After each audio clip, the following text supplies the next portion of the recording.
আসসালামু আলাইকুম ওয়া রাহমাতুল্লাহি ওয়া বারাকাতুহু। আলহামদুলিল্লাহি ওয়া কাফা ওয়া সালামুন আলা ইবাদিহিল্লাযীনা ইসতাফা, আম্মা বা'দ।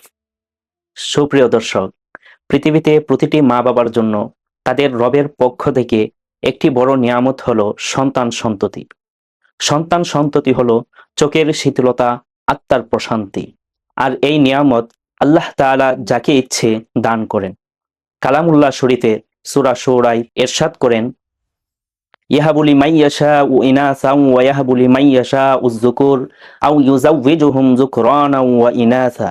অর্থাৎ আল্লাহ তাআলা যাকে ইচ্ছে কন্যা সন্তান দান করেন এবং যাকে ইচ্ছে ছেলে সন্তান দান করেন, অথবা কাউকে পুত্র ও কন্যা উভয় দান করেন। কিন্তু আল্লাহ তাআলার পক্ষ থেকে সন্তানের এই বন্টনকে আমরা অনেকে মেনে নিতে পারি না।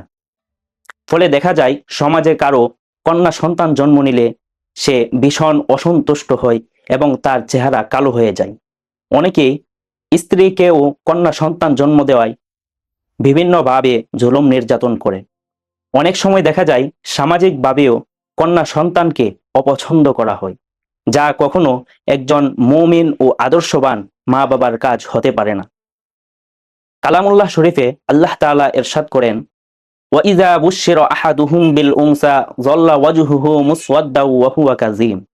অর্থাৎ যখন তাদের কাউকে কন্যা সন্তানের সুসংবাদ দেওয়া হয় তখন তার চেহারা কালো হয়ে যায় এবং সে দুঃখ ভারাক্রান্ত হয়ে পড়ে।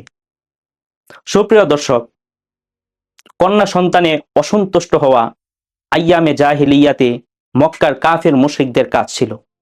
তারা কন্যা সন্তানকে অশুভ মনে করত। তাই কোনো কন্যা সন্তান জন্ম নিলে তারা তাকে জীবিত দাফন করে দিত।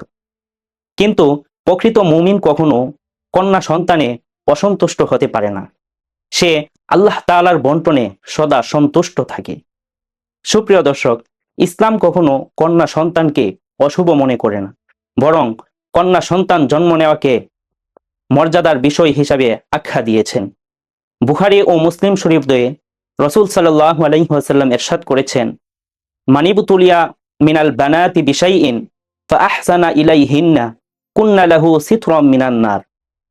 অর্থাৎ যাকে কন্যা সন্তান দিয়ে পরীক্ষা করা হয় আর সে তাদের সাথে উত্তম আচরণ অর্থাৎ বাবা হিসেবে তার আবশ্যকীয় দায়িত্বগুলো পালন করার পাশাপাশি অতিরিক্ত আরো দয়া অনুগ্রহ করে, তাহলে সেই সন্তান তার জন্য জাহান্নাম থেকে পর্দা হবে।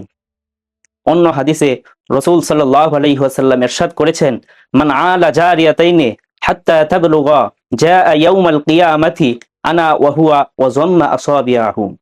অর্থাৎ যেই ব্যক্তি দুইজন কন্যা সন্তানকে প্রাপ্তাবয়স্কা পর্যন্ত লালন পালন করে, সে কিয়ামতের দিন এমনভাবে আসবে যে আমি এবং সে, এই বলে তিনি তার হাতের আঙ্গুলগুলোকে একত্রিত করলেন। অর্থাৎ সেই লোকটি জান্নাতে প্রবেশ করল। তিরমিজি শরীফে রাসূল সাল্লাল্লাহু আলাইহি ওয়াসাল্লাম ইরশাদ করেছেন, লা ইয়াকুনু লি আহাদিকুম সালাসু বানাতিন আও সালাসু আখওয়াতিন ফায়ুহসিনু ইলাইহিন্না দাখালাল জান্নাহ। অর্থাৎ তোমাদের কারো তিনটি কন্যা সন্তান অথবা তিনটি বোন থাকে এবং সে তাদের সাথে উত্তম আচরণ করে, তাহলে সে জান্নাতে প্রবেশ করবে। সুপ্রিয় দর্শক, এছাড়াও আরো একাধিক হাদিসের মাধ্যমে কন্যা সন্তানের ফজিলত বর্ণিত হয়েছে। আল্লাহ তাআলা আমাদেরকে কন্যা সন্তানকে নিয়ামত মনে করে তার যথাযথ হক আদায় করার মতো তৌফিক দান করুক। আমিন। ওয়া আখিরু দাওয়ানা আনিল হামদুলিল্লাহি রাব্বিল আলামিন।